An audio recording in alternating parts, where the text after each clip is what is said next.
The 2026 season is here, or will be Friday night. We're almost there. It's been a brutally hot summer. Cougar football, like all teams in this area, they've had to endure the heat. They've had to dodge thunderbolts. They've had to wait for the heat bulb to say, okay, you can practice. Typical summer, Coach. I mean, that's what happens, right? Oh, yeah, it's been a hot one, and the storms have been picking up here recently, but we've been able to adapt. We're talking, of course, with Coach Chris Marshall, and as he heads into his second season as the head football coach at Alexander Central. Coach, as much as I don't really want to look back on last season, we got to do that. It didn't please anybody. There were multiple issues with chemistry, with injuries. There were a lot of things that transpired during the course of the season, and it just wasn't what we expected at all. I don't think it was what you expected going into the year. No, and really to look back on last year, on the 2025 football season, it was a bit of a roller coaster. Came out the gate. I always think this set the course for two teams in the course of their season. We came out the gate, took a 14-0 lead over Newton Conover at home. Looked like we were going to run away with it. We were blowing them off the ball. We were functioning offensively, shutting them down on defense. And in the blink of an eye, a couple squib kicks later, we go in at the half. It's 28-14. We're down, and we were never out, but we never quite got the edge back in that game. And then we just continued. There was some high points of the season, but there were definitely a lot of lows and a lot of growing pains for me, becoming the leader I need to be. And I've told everybody I don't think I will ever learn as much in one season as I did last year. Looking back on last year, well, converting it to this year, I know you've learned lessons from it, obviously, but do you flush it, or do you just shuffle the deck and start all over again? Well, I think part of last year we had a good core group of seniors. We also played a bunch of young kids. This year, right now, we have 9 seniors that'll be playing. Right. All those seniors played roles on last year's team, but there's a bond with the team that we have this year that I felt like we worked towards last year, but we were never quite there. We played so many young guys up that I felt like there was always this team divide between the old and the young, and we could never quite merge the two. And definitely I've done some things strategically this year, but you'll probably hear me get into later. One of the real edges with this team that we have this year, they all truly love and care for one another, and they're ready. They're used to success. They want to be successful, and they have definitely paid the price in the offseason, and I just cannot understate the bond and the love they have for each other and how far that goes in winning football games. It's going to come up this year. The game that we lost, we were 1-3. We've got South Iredell at home, and we're frankly just kicking their butt. And we give up a ton of points in very little time. And for them, it's an epic comeback. But for us, we were hanging our heads. I know that you don't want anything like that to ever happen again.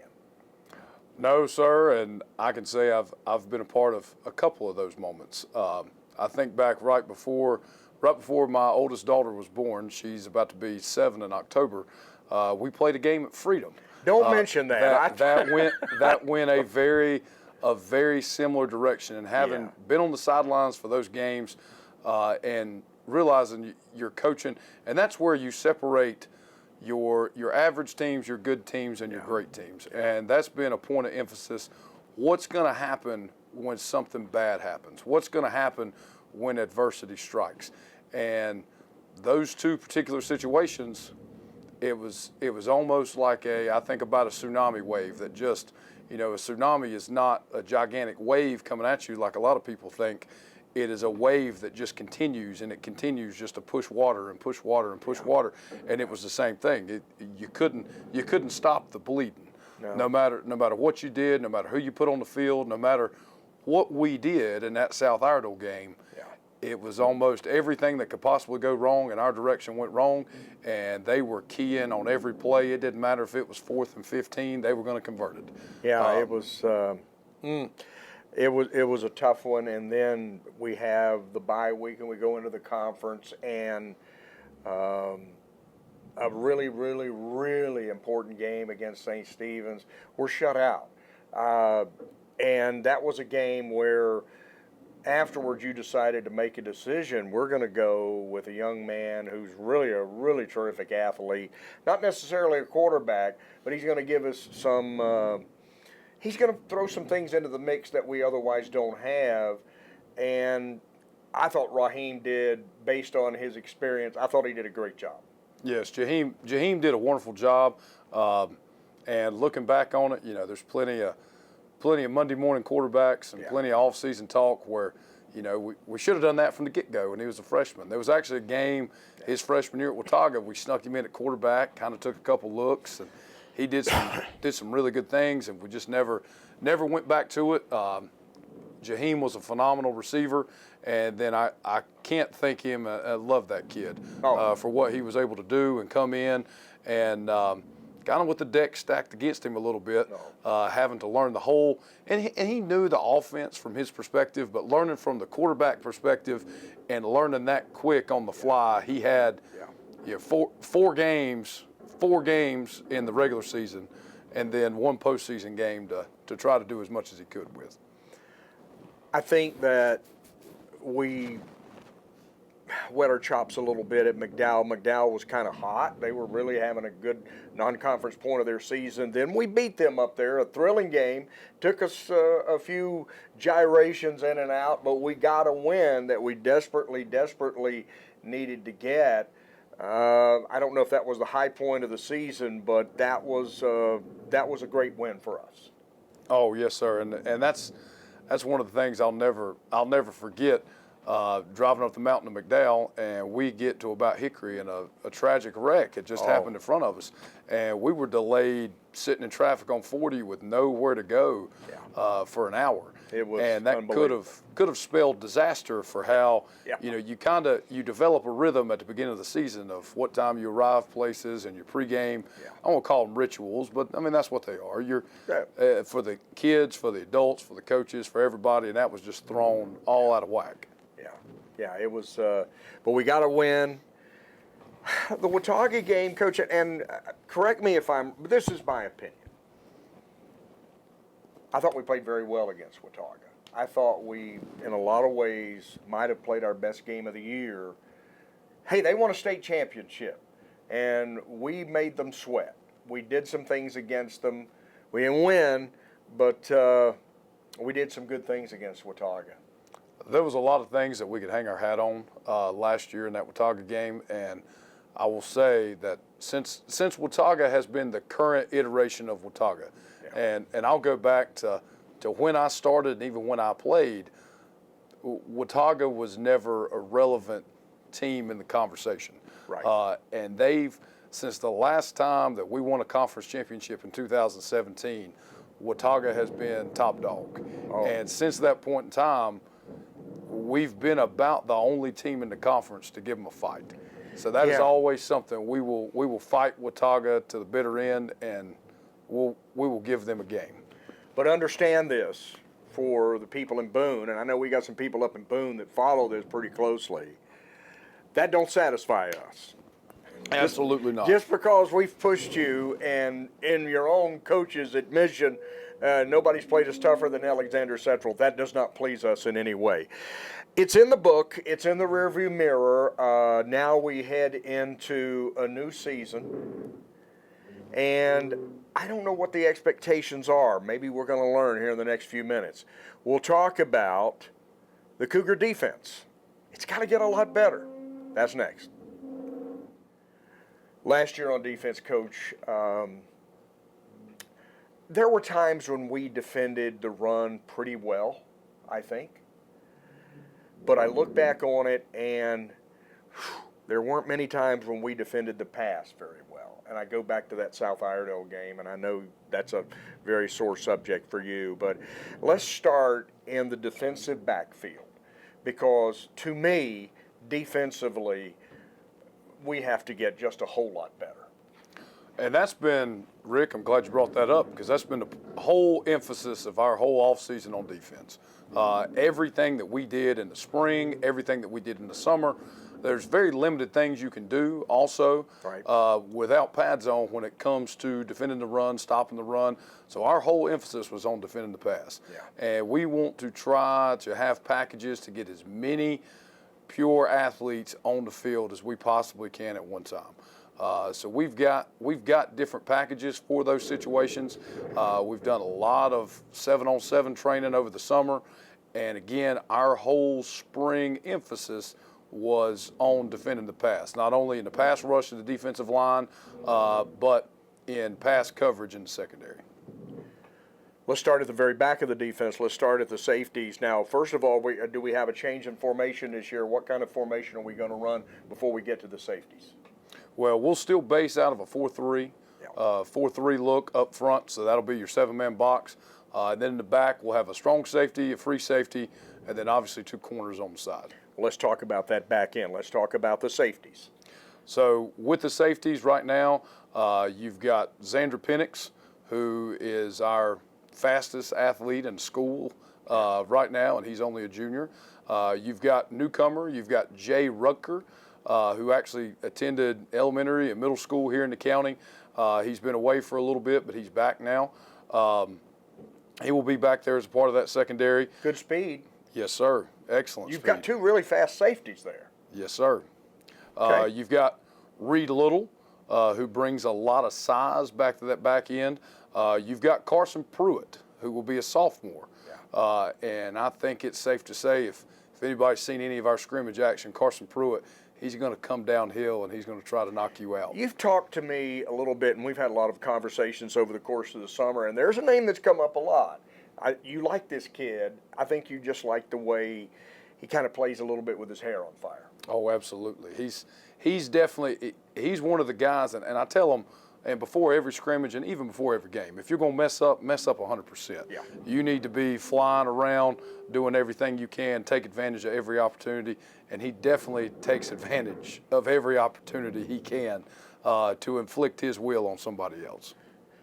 All right, we go to the corners, and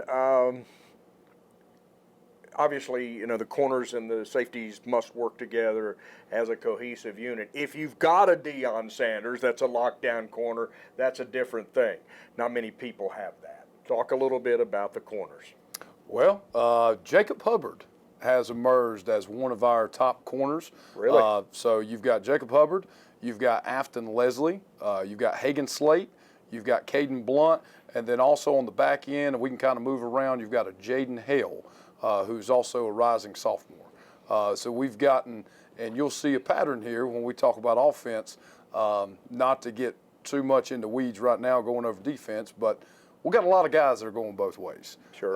And we're going to put our best 11 on the field, but also we look at depth in a different way of, when you look at your corners, okay, I know at any given time I've got 3 guys that in their mind they're starting, and I've got 3 to play 2, or I've got 4 to play 2. Same thing goes at safety. I've got 3 to play 2, 4 to play 2, and then trying to develop those other guys into being able to go in and us count on them during the game. Well, we've got to get better at the back end and defend the pass, because we're going to play some teams that can throw the rock. You know that. Hickory can throw it. Ashe County throws it all the time. So obviously South Iredell, they throw the ball a lot. Statesville. So now let's move to the backers. Let's move to the linebackers. And I know I've been watching practices. You're kind of moving some people in and out of there. You're kind of flushing some people in and out of there. Talk a little bit about the linebackers. So linebacker, I would say we have the most in our sophomore class, particularly, that it's kind of like they all play linebacker. And we've got a lot of great mid-size athletes. But what you're going to see this coming week, Weston Palmer is our senior de facto quarterback of the defense. He is the Mike linebacker. Led the team in tackles last year. The kid, he's a good football player. Absolutely. And he's actually earned a spot. You might see him with the ball in his hands every once in a while, and that pumps him up to no end. Is this something that he may have said, "Hey, coach, you know what? I can run the ball a little bit here"? Well, we knew his freshman year when he played JV. He was actually got meaningful reps back there.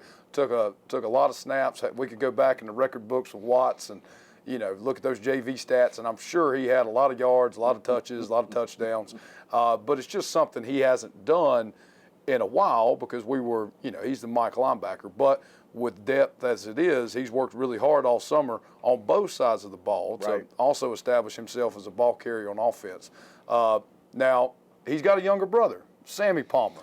Yep. Sammy will be one of our starters at our wheel linebacker. And then you've got at the Sam position, kind of depends on how we start the game. You'll either see Eli Queen or you'll see Jaquise Parks.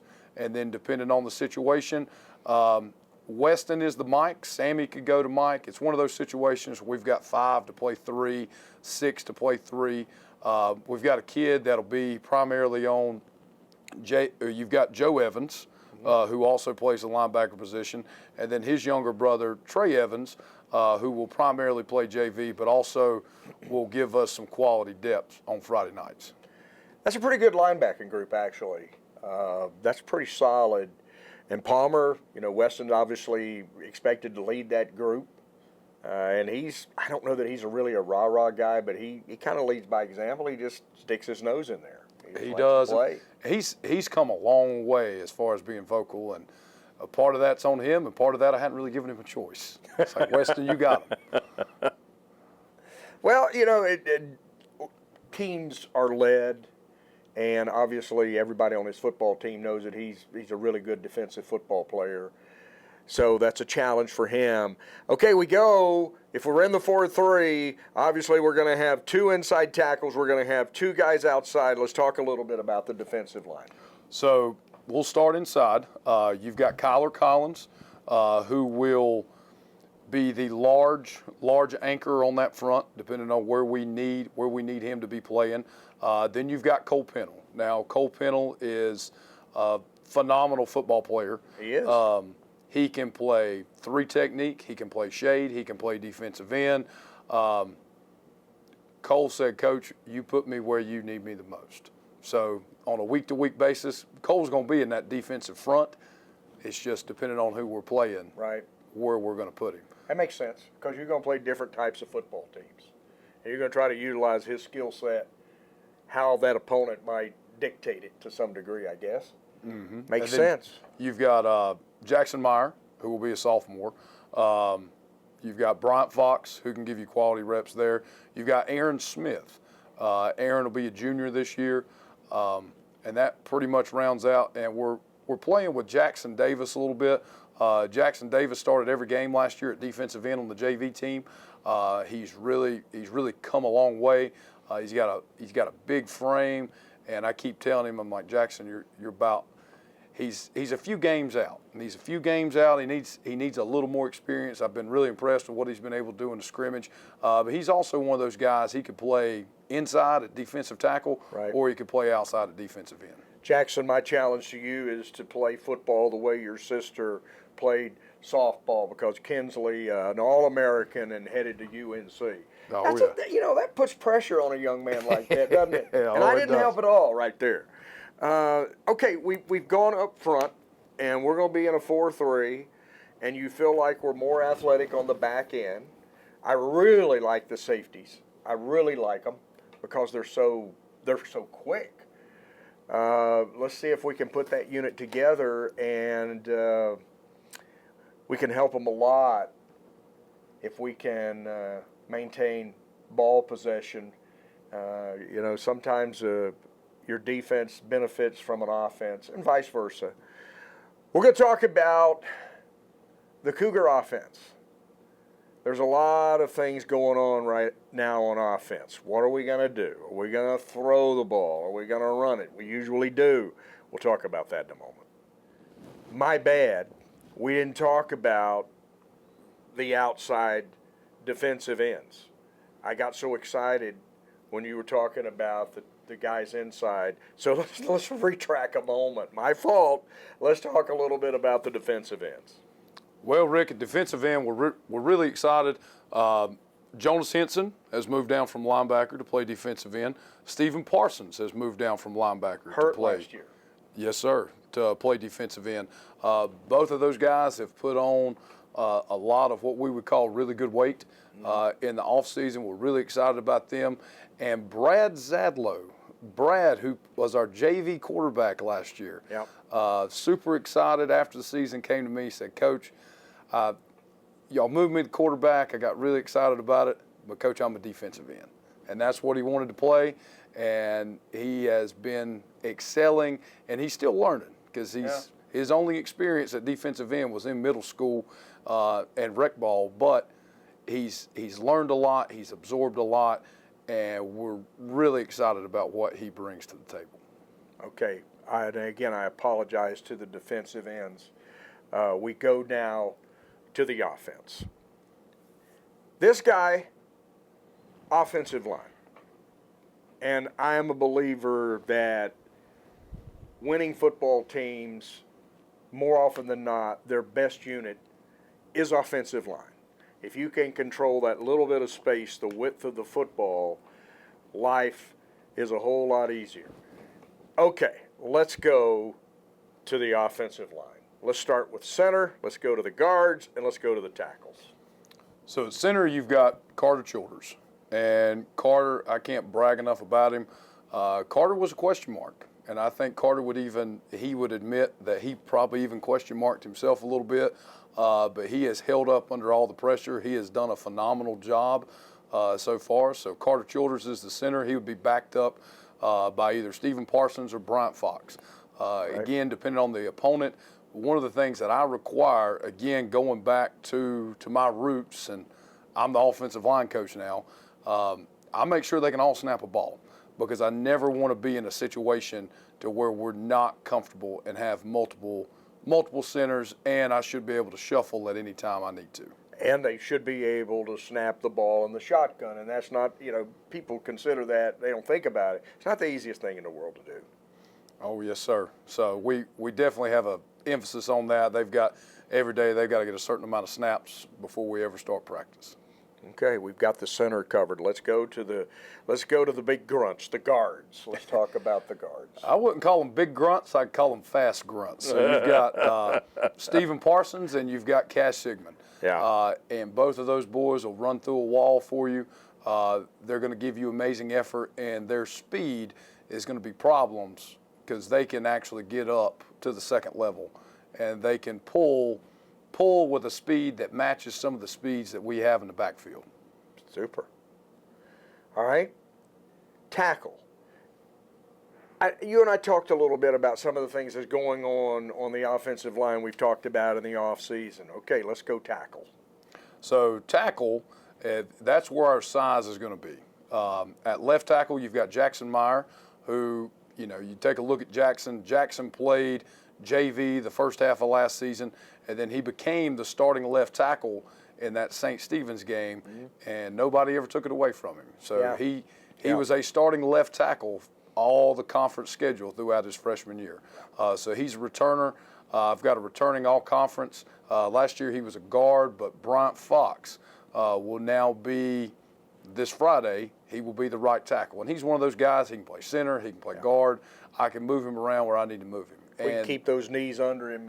He's got a lineage. The kid's a football player. He can play football. Absolutely. Well, that's interesting. Okay, we've got the centers, we've got the offensive line. Okay, let's talk about, and I don't like to call it that. I don't.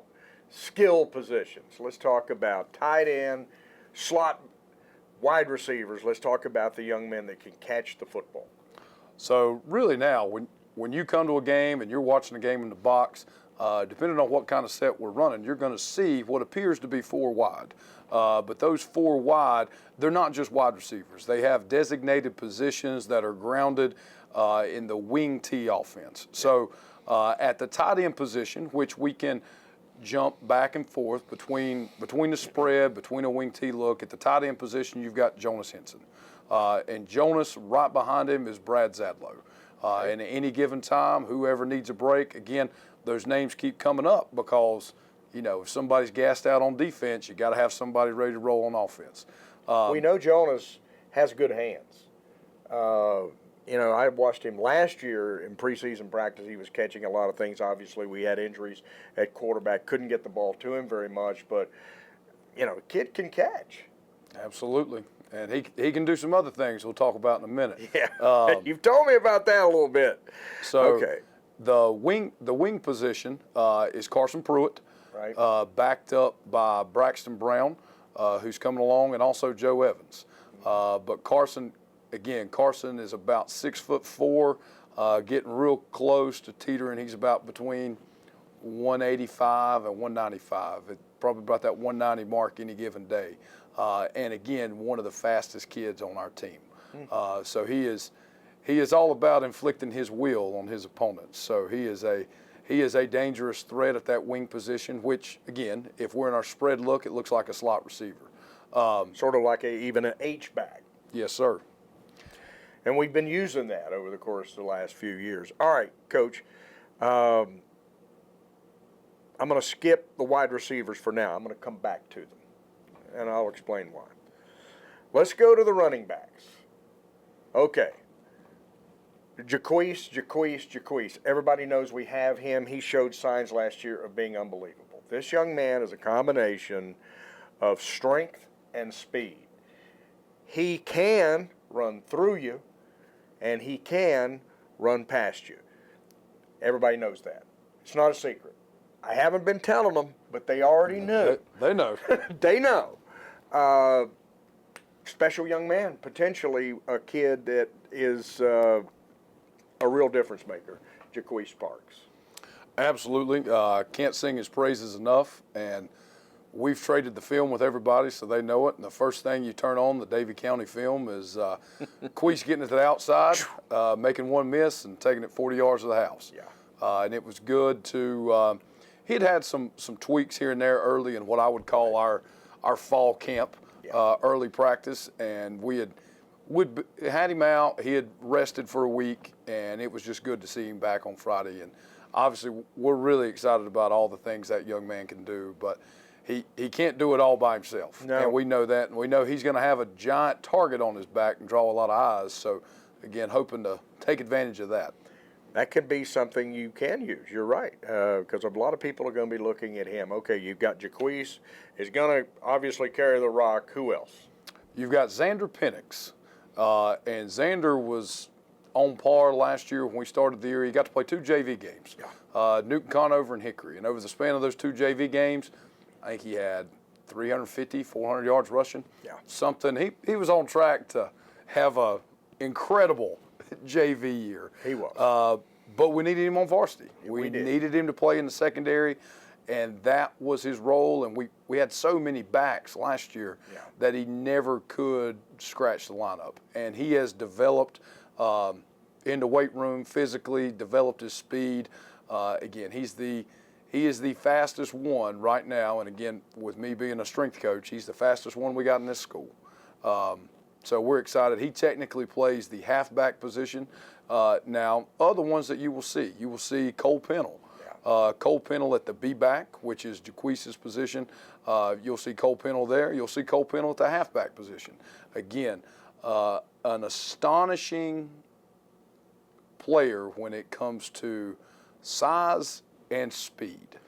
He is. People don't realize that, he's one of those kids. Okay, let's get him off the bus first because he just looks great in a football uniform. But people don't realize that he can run. In fact, he's probably among the half dozen or so fastest on the team.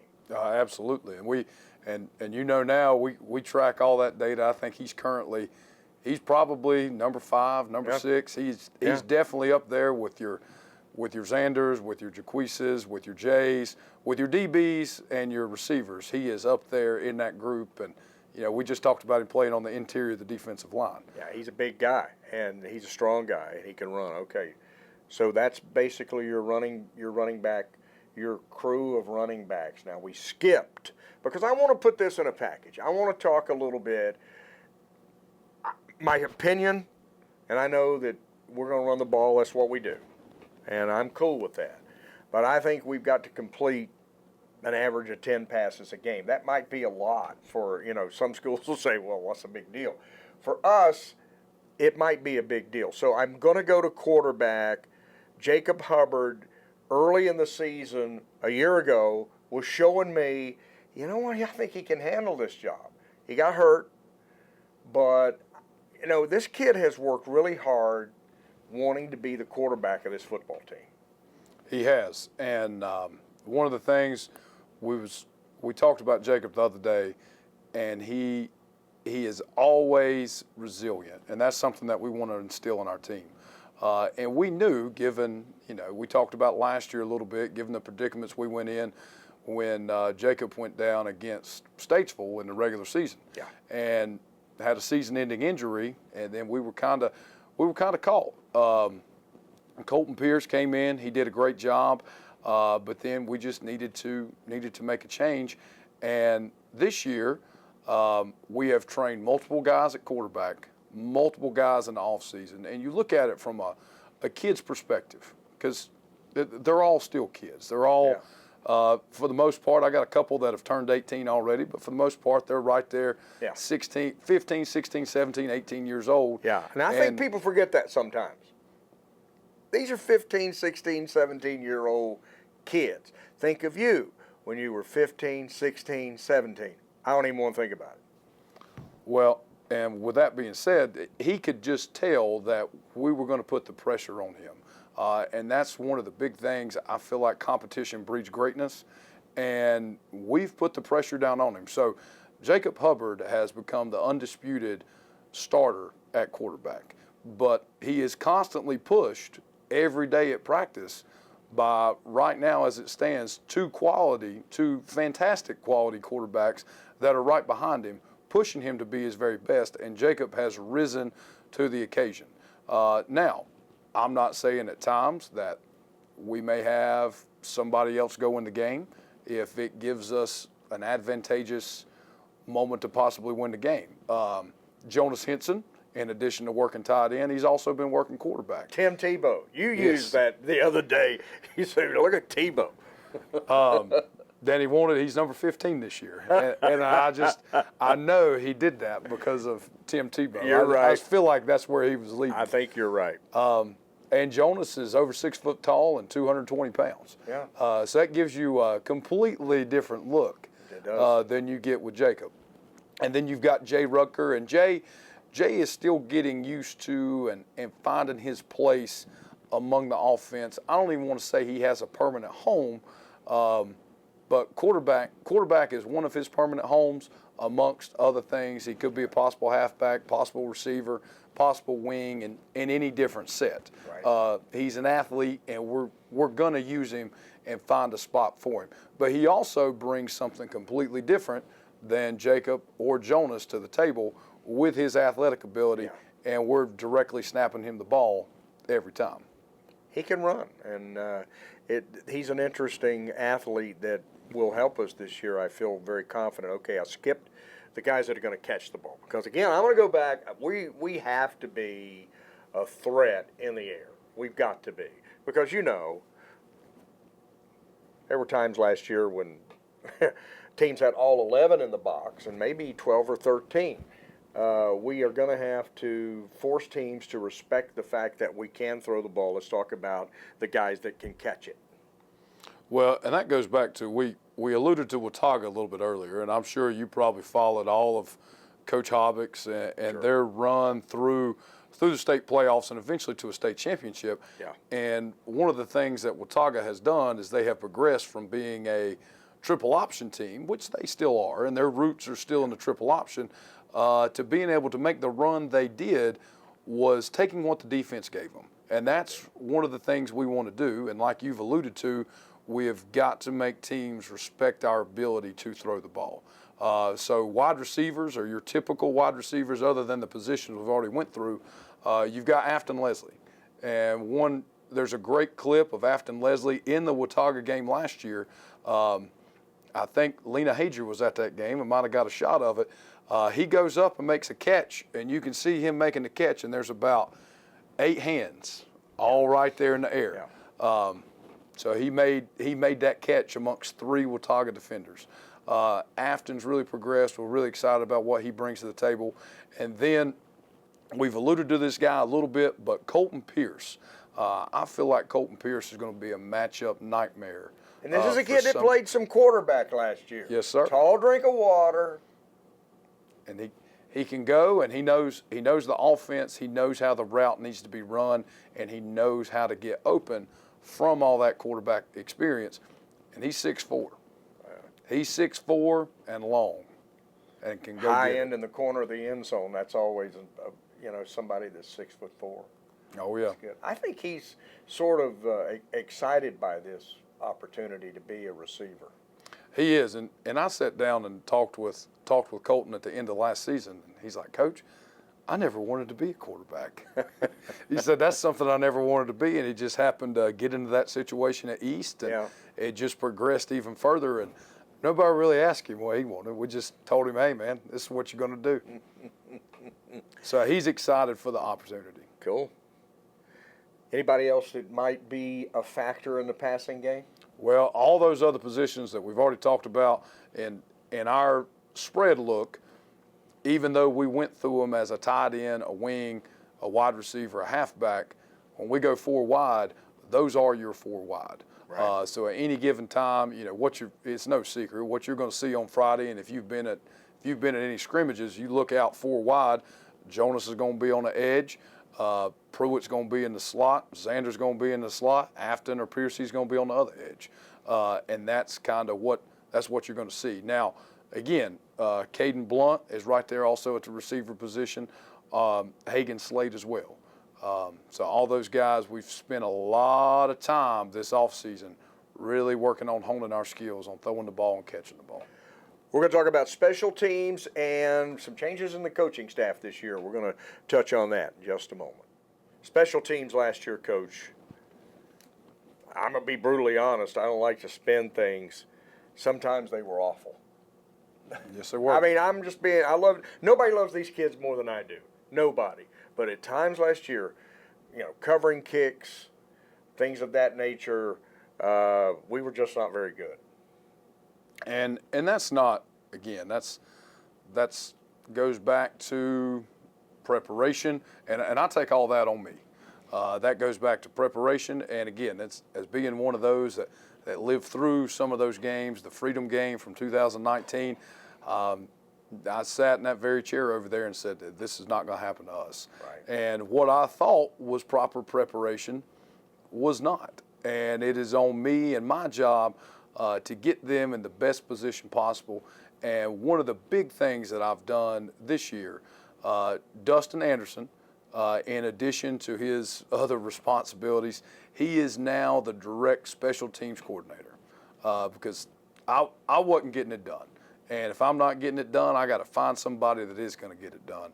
And Dustin has done exceptional work already in that area, and we're super excited, hopefully, about the binds we can put people in on special teams. Now, I feel pretty good about us converting kicks. I mean, we got a young man that can put the ball between the pipes. Maybe hit us a field goal to win a game. Absolutely. Aiden Daigle, and then also Austin Merritt, who will be a senior. Both of those guys, again, Daigle's got the nod right now until proven otherwise. But he's done a really good job. And one of the goals I gave Daigle this offseason, I was like, look, I want to be able to get to the 20-yard line if something happens and we get stuck. If we're the 20 or inside, I want a field goal to be automatic. I've seen them working, and they can kick it. So, that can win you a football game, and maybe it will win us a game before the season's over. Big changes in the coaching staff. That's one of the first things I noticed. Let's talk a little bit. Obviously, you've got Coach Robinson back. You've got both Coach Robinsons back. Let's talk about that, and then just go down the line. So Coach Rob is in Nathan Robinson, also our athletic director. He is our defensive coordinator. He's also coaching defensive line along with Arlen Mays. I've got Arlen back pretty much as close to full-time as I can get him. Obviously, he's still a elementary PE teacher. Yeah. But I've got Arlen's. Is there any chance we could get the kids to play with the fire that Arlen played with? I mean, I'm telling you, folks, he didn't play with his head on fire. His whole body was on fire. Oh yeah, and that's one of the things he brings to the table. He establishes a very high expectation and standard, and expects you to meet it. And the kids have done a great job with him, especially coming in and being able to grow his relationship with those kids. He was with us some last year, but more in kind of a consultant role. Yeah. But now being with us full time is a huge add-on. Kendall Flowers. Moved Kendall Flowers from wide receivers to DBs. And again, we had some coaches, nobody left on ill terms or anything like that. Just, life happens. It does. Coach Price, he did a great job last year. He was a first-year coach. He grew a lot as the season went on and ended up taking a job here at the school, established some really close relationship with these guys, and his wife got a big promotion. Out-of-state job, and she'd spent a good portion of her adult life letting him live out his dream, and he said, Coach, it's my turn to follow hers. So, again, Coach Price, Coach Honeycutt's still going to be with us. He's going to be with us on Fridays. Courtney Smith. Me and Courtney played together. He graduated in 2005 from here, so I played with him my freshman and sophomore year.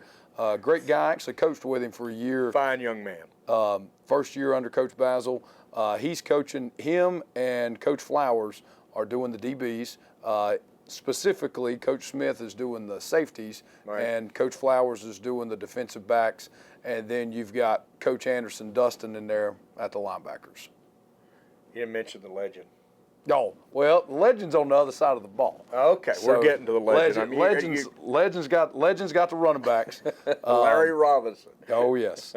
So, Coach, we call him Coach L. Rob. Coach L. Rob's got the running backs, both what we designate as the B-back and the half-back position. Cody Bowers is back. Cody is coaching quarterbacks. Zay Daniels. Zay is a new hire. Zay actually coached receivers at St. Stephen's last year, was able to snag him, so he's now coaching receivers for us. He's also going to be coaching a little basketball come this winter. And then Coach Caleb Dula. Caleb's been very involved in the program for a long time. You won't find a better guy than Caleb Dula. And I don't care where you look. You won't find your better one. I agree. I had the pleasure, obviously, coaching Dula as he came through, and he'll always be Dula to me. And he, towards the end, he would always come up, and I'm talking now for 9 years. After every game, he'd always come find me. He'd always come find Coach Carter, and I knew that he wanted to be more involved. And he came to me last year before we ever played Statesville in the playoffs, and expressed a lot of interest in wanting to come help. And we've kind of made it happen. He does work a job that allows him to get here a little bit later. But my role for him, he helps me coach the offensive line. Yeah. And that's something I'm a firm believer in. I'm not going to sing a sad song or anything like that, but when I was hired, we had 15 coaches. Yeah. So when I was originally hired, fresh out of college, thought I knew a lot. In reality, when it came to the coaching world, I did not. And one of the things I'm most thankful for, Coach Basil made me the assistant offensive line coach. And I was able to learn at that time. The guy's name was Greg Hardy. He's actually the offensive line coach at Newton Conover this Friday night. Yeah. I was able to have a year to learn from him exactly what to do, the relationships you need to build with the kids, exactly how to implement and run a practice, not as a player, but as a coach. And that's something I wish I could do for all of my first-time coaches. I haven't been able to do that, but that is something with Dula and his role that I am able to do. We're going to put a bow on this in just a moment. I saved this question for you. And the reason I saved this question for you, this question is asked of me. And, you know, the last several years, this program has, for lack of a better term, sort of slid into mediocrity when you take a look at the records. JV team's been pretty consistent, winning year after year after year, and that's been something that's been going on here for a long time. Thursday nights were pretty good, sometimes better than good. People want to know what happens when a JV team can win 7 or 8 games and the varsity team wins 5. Explain that. Well, I think there's a different level of competition. So any coach is going to tell you that the game that you watch and the game, even though it's still football, the game that you watch and you see play, let's take it all the way back. Let's say you got a full week worth of football. You go watch a rec game on Tuesday. Well, you're going to expect a higher level of football to be played on Wednesday at the middle school game. And then after the middle school game, you watch a JV game on Thursday, and then you've moved up another level. Yeah. And then the game on Friday, the college game on Saturday, and the NFL game on Sunday. So you're moving through different levels as you go. And again, you've given me some time to sit with this question. I feel like one of the things that we really do well, and one of the things ever since I started coaching that we've done well here at this high school, is we coach our JV team. 100%. There are lots of other schools that I know just because I'm friends with the coaches, and JV is a second thought, and they run practice to where, all right, varsity's going to get 6 reps, JV's going to get 2. And then they just continue to roll through practice like that. And JV, you kind of take your lumps and you prepare. But for us, we actually go through and we split practice down the middle. So every one of the coaches, myself included, I coach both varsity and JV. That was one of the things last year. I kind of took a step back from JV a little bit, and I needed to be down there establishing that rapport with those guys and establishing the way that I wanted things done. So I'm not only the varsity offensive line coach, I'm the JV offensive line coach. So, and how that works for us, when varsity's on defense, JV's on offense, and vice versa. And we really take pride in our JV team and what they get done. I've told people over the years, Coach, and I have, because I've been to practices at other schools. They won't let me do it anymore, but I've been there. And you're right. The JVs are sort of an afterthought. We do coach our JVs the way we coach our varsity, and I think that's part of the reason why we've had so much success on Thursday night. Maybe not quite as much on Friday, but let's turn it around. Let's make this better. I just feel like that, in my opinion, the number one factor for this coming season, and I think you feel the same way, can we stay healthy? Because I think our starting 22 is pretty darn good. We're excited about all the opportunities we got in front of us, and one of our core things this year is we want to be relentless, we want to be fast, we want to be physical. And we know we're going to do all of those 3 things. That sounds like Kurt Signetti. It is. I took a little trip this summer up to Indiana. The head coach of the Indiana Hoosiers just won the national championship. And it is plastered all over their facilities, their locker rooms, their meeting rooms. And you look at that, and everything we've done this entire offseason, and me and you have had conversations, I've changed my entire philosophy on conditioning to where now the way we condition, I'm totally focused on speed. I'm not focused on running you to death, running you in the ground. It's not the militaristic that even former players of mine will probably think I'm soft and crazy. Yeah. But it's entirely focused on speed, being explosive, and actually using. We've got more analytical. Sure. We are very data driven. We've got a lot of laser timers now. We pull them out a lot, and it has bred competition. And I feel like now, if I could have a side-by-side comparison, after the Davie County scrimmage on Friday, where we probably got a lot more reps than either team intended on getting, we feel like we're in pretty good shape, and we have played our way into that shape. Now, we'll find out on Friday if we really are or not, but that's kind of the way it is every year. You don't really know if you're in football shape until you get in that situation and you're playing a full game. I can echo that. I remember one practice specifically, and I like to come to practice a couple days a week. I don't stay very long normally. But one day, I stayed for about an hour.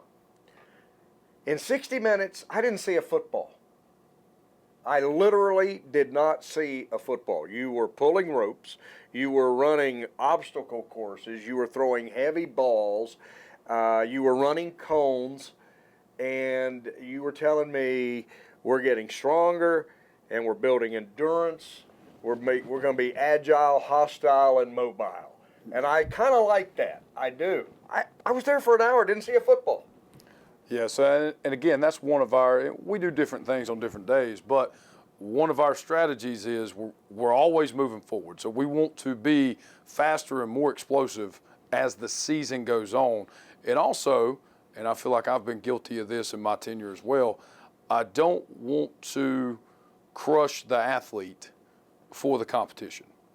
What I mean by that is, you know, a lot of times, and this, it's a philosophy. It's a football philosophy, and it can be tied into other sports as well.